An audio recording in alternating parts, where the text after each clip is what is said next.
Roy Suryo nggak habis-habisnya membuat heboh media mainstream maupun media sosial. Belakangan ini kita bisa lihat ya di salah satu tayangan televisi Rakyat Bersuara itu dengan kontroversinya yang mengatakan, yang mempertanyakan nilai C itu lulus atau tidak dalam sebuah acara ya. Padahal itu adalah di S1 ya yang dipertanyakan transkrip nilai Pak Joko Widodo ketika menempuh kuliah di S1, kan seperti itu ya. Nah itu sudah menjadi bumerang lah bagi Roy Suryo yang kami tidak tahu bagaimana cara beliau itu untuk bisa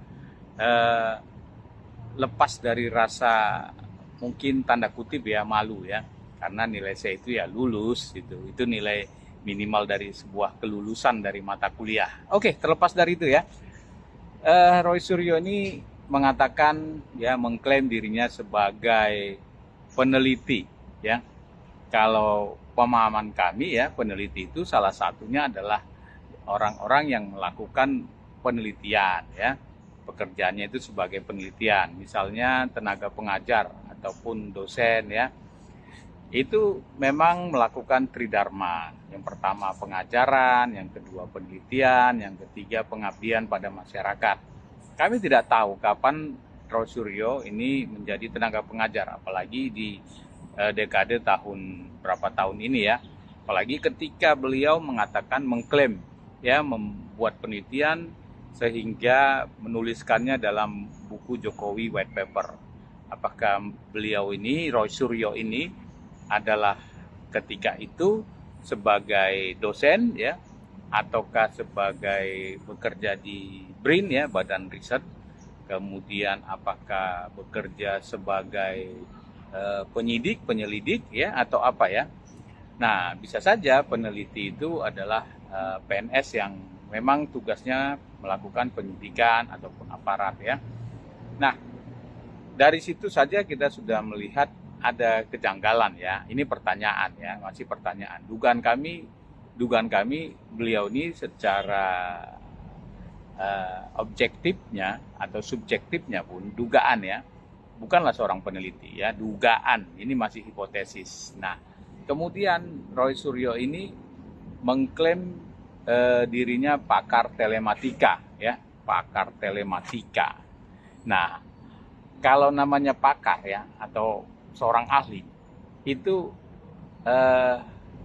harus memiliki nilai-nilai KSA-nya, knowledge, skill, dan attitude ya. Itu rule of thumb-nya seorang pakar ya.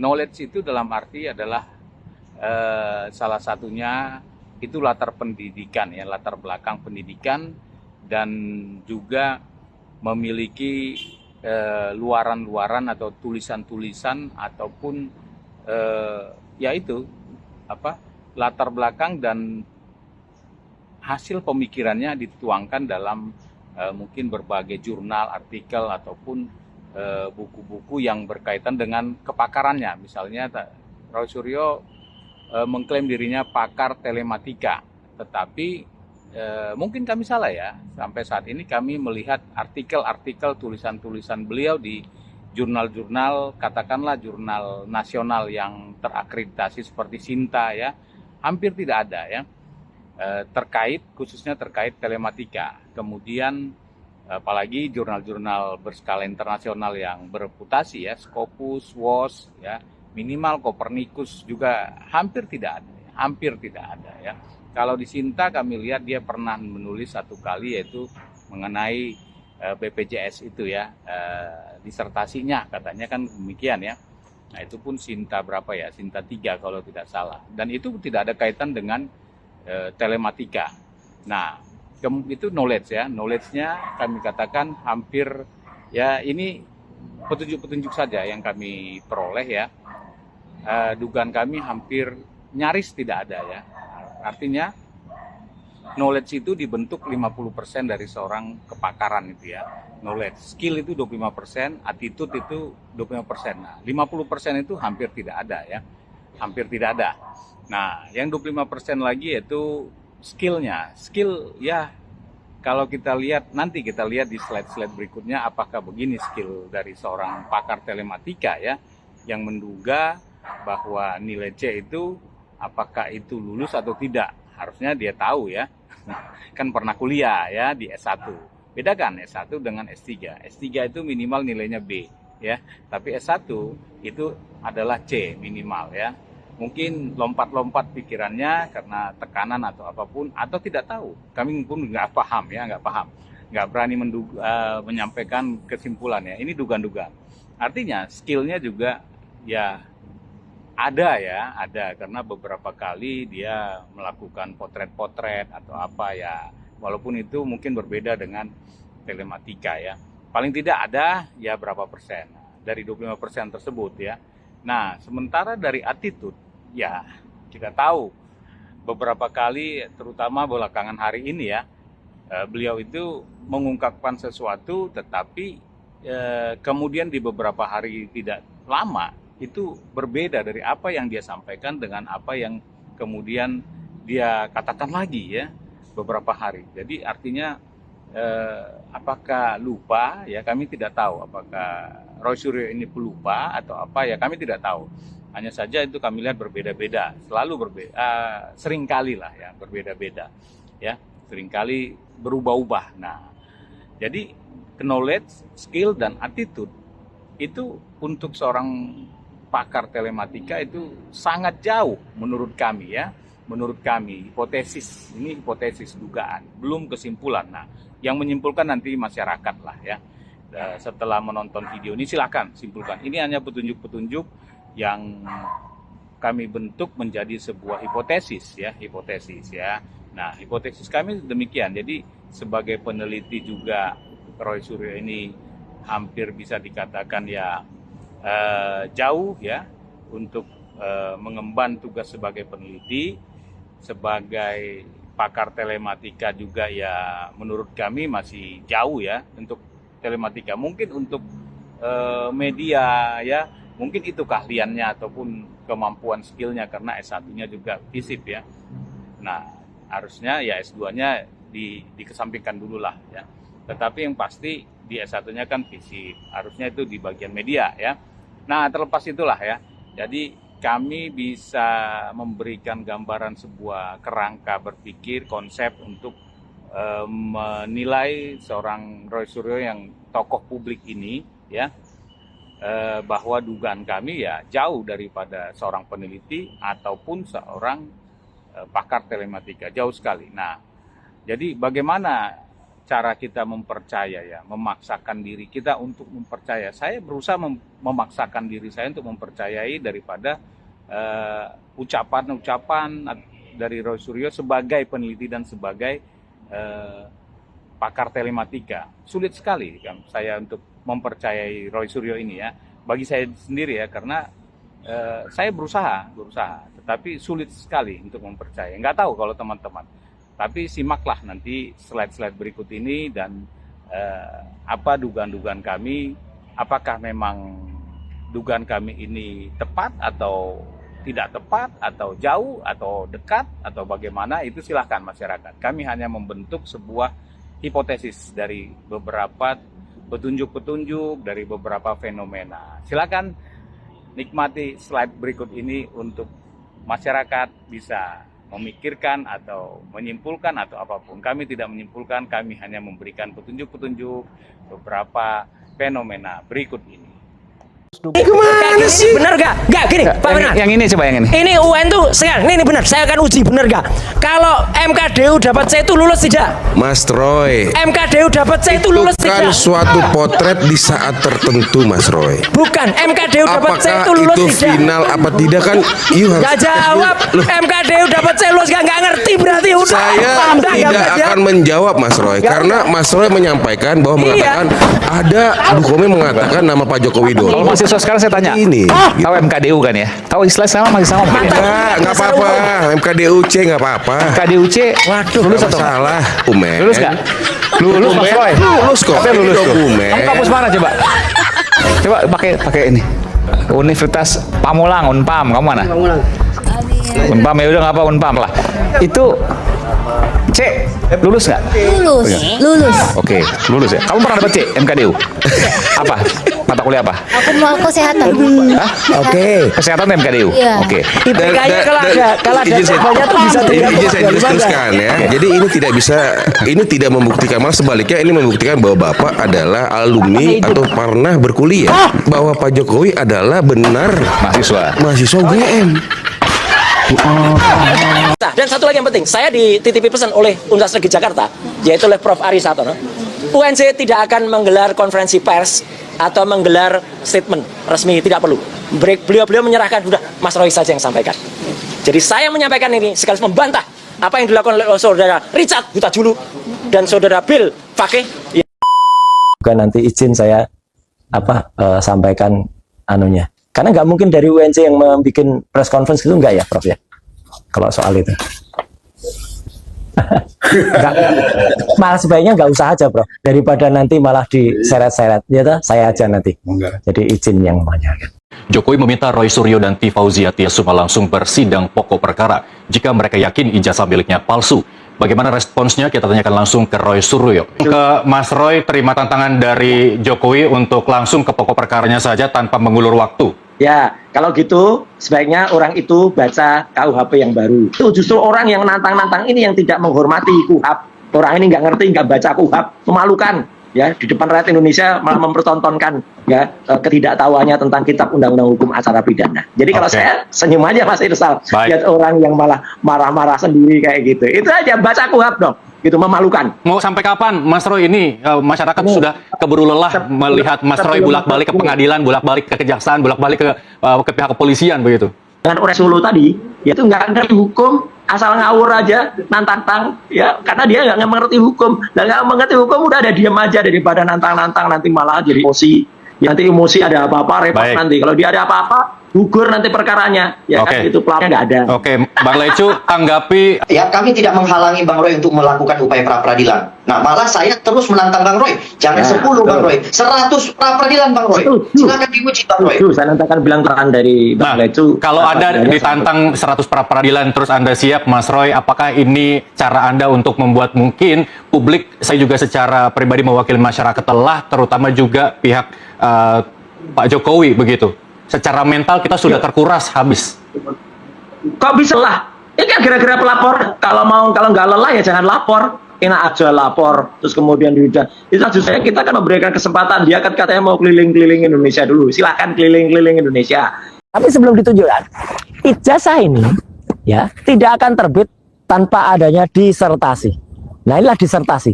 Karya tulis seorang mahasiswa doktoral yang wajib ada. Ini bedanya disertasi asli dan tidak ya.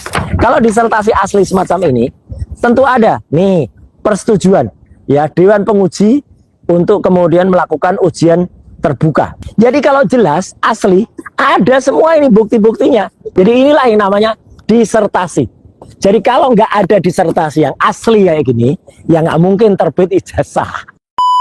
Nih disertasi aslinya. Ini saya memang tidak memiliki lagi di rumah. Saya memang tidak memiliki lagi di rumah. Karena sempat ada tragedi yang ada di rumah. Dan orang-orang nggak perlu ribut, nggak perlu tahu. Memang mau nyumbang kalau saya ada tragedi di rumah. Jadi inilah yang namanya disertasi.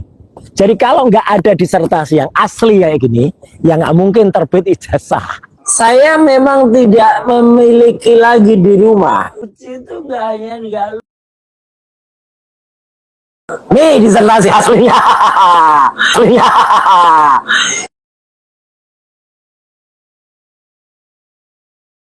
Waktu itu kan banyak juga yang ribut ya. Wah, itu baru serahkan, tuh nggak ada yang namanya disertasi aslinya. Nih disertasi aslinya. Ini saya memang tidak memiliki lagi di rumah. Karena sempat ada tragedi yang ada di rumah. Jadi cuma satu kok. Iya. Yang aslinya? Lah itu kan kebakaran. Yang aslinya? Lah itu kan kebakaran. Ini aja sudah maksimal bisa tak selamatin Mbak ketika rumah kebakaran.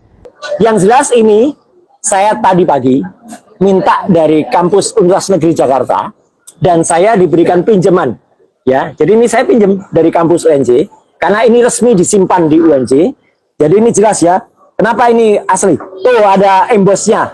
Jadi ya ini ada embossnya. Kemudian ada tanda tangan asli, ya. Nih saya tunjukkanlah tanda tangan aslinya dari dua. Ini ada promotor dan ini kopromotor. Tuh jelas banget tanda tangan asli. Dan artinya apa? Saya menyerahkan ke UNJ-nya itu bukan baru kemarin, tahun 2024 yang lalu.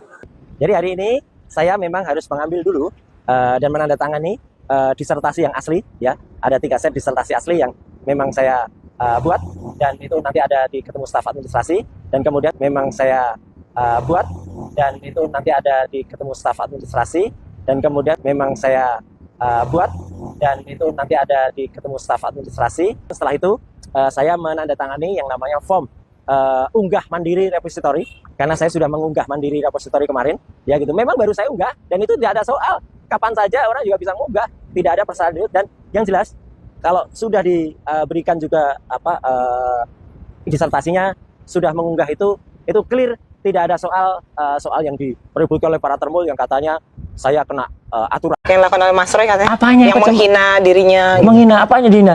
Ya, coba dilihat siapa yang terhina. Kalau memang dia merasa seperti gambar di kaos saya, udah dia merasa sendiri kan.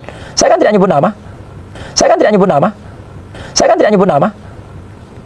Iya kan? Tidak. Ya. Mereka ibaratkan yang teriak-teriak itu, ya, itu adalah Taufik Bilpake, kemudian Richard Utajulu dan kawan-kawan mereka. Mana tuh Mas Roy?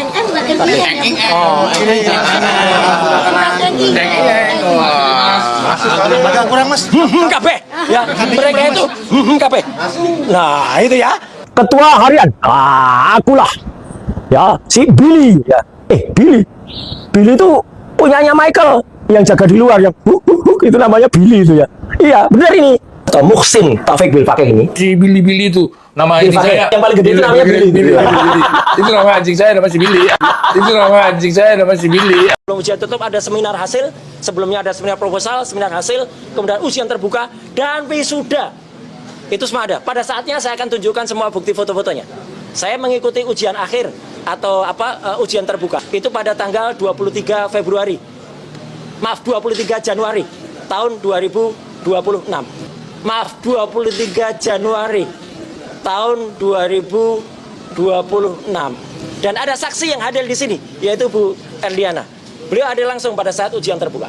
Kemudian saya mengikuti wisuda, ya, itu pada awal Maret tahun 2024 di SICC. Kemudian saya mengikuti wisuda, ya, itu pada awal Maret tahun 2024 Sentul International Convention Center. Semua ada foto-fotonya.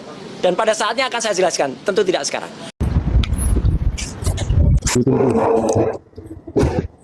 Jadi cuma satu kok. Iya. Yang aslinya? Nah itu kan kebakaran. Ini aja sudah maksimal bisa tak selamatin Mbak ketika rumah kebakaran. Nah, nanti saya ini ya Pak. Boleh, ini dibuatkan. Nanti Bapak yang surat pernyataan ini sama originalitas. Nanti saya tempeli pakai materai asli. Boleh, Bapak tanda boleh. tangan Ya, bahasa siap, ya. siap. Tanda tangan ya. Iya, formnya itu, iya. Lewat satu paket itu yang saya kasih Bapak. Nah ya itu yang kebakaran di kamar. Tinggal ini Bu. Iya. Untung masih ada ini. Iya. Intinya moga-moga gak ada masalah ya, Mbak Elin ya. Ada orang yang ngeributin soalnya kurang kerjaan itu. Nah, yang jelas Mas Roy Suryo menyampaikan bahwa dokumen yang lain itu terbakar. Jadi hanya itu yang bisa dia selamatkannya. Rumah Mas Roy Suryo terbakar. Ini rumah kapan? Kejadiannya kapan rumahnya Mas Roy Suryo ini kebakaran ya. Dan ini menarik ya untuk mencoba untuk melakukan verifikasi ya bahwa kapan ya kejadian itu, di mana ya, dan seterusnya ya, itu nanti coba kita dalami. Jadi kalau kita lihat perjalanan studi Mas Roy Suryo ini memang agak membingungkan kita, tetapi sekali lagi ranah itu pasti bisa dijawab oleh Mas Roy Suryo dan UNJ. Nah, tinggal bagaimana ya, jangan sampai nanti data kebakarannya Mas Roy Suryo ini justru menjadi pintu baru untuk orang kemudian menelisik kapan tempat di mana dokumen yang Mas Roy Suryo sebutkan kebakaran itu disimpan, apakah di rumah yang mana, rumah yang baru atau rumah yang lama, tahun berapa ya. Itu menjadi sesuatu tanda tanya besar ya. Mengapa yang lain terbakar, mengapa yang satu utuh, apakah itu disimpan secara terpisah atau apa, kita tidak pernah tahu ya.